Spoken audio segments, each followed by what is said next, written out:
Biological oxygen demand అంటే BOD అనేది దేనికి ప్రమాణికం? Everyone thinks this is easy until they see the answer.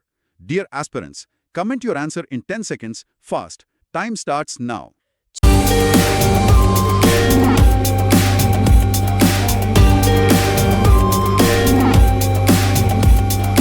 ఇక్కడ సరైన జవాబు ఆప్షన్ 3 అంటే నీటి పర్యావరణ వ్యవస్థలో కలుష్యాంచన కోసం వాడే ప్రమాణం. ఓ అంటే వాటర్ పొల్యూషన్కి సంబంధించిందా? ఖచ్చితంగా. ఎందుకంటే ఒక సరస్సులో లేదా నదిలో మురుగునీటి వ్యర్థాలు కలిసినప్పుడు ఆ వ్యర్థాలను కుళ్ళిపోయేలా చేయడానికి అందులో ఉండే బ్యాక్టీరియా లాంటి సూక్ష్మజీవులు నీటిలో కరిగి ఉన్న ఆక్సిజన్ను ఎక్కువగా పీల్చుకుంటాయి. అంటే బ్యాక్టీరియాకి ఆక్సిజన్ ఎక్కువ కావాలన్నమాట. అవును, ఆక్సిజన్కు డిమాండ్ పెరుగుతుంది. కాబట్టి BOD ఎంత ఎక్కువ ఉంటే ఆ నీరు అంత కలుషితమైనట్లు లెక్క.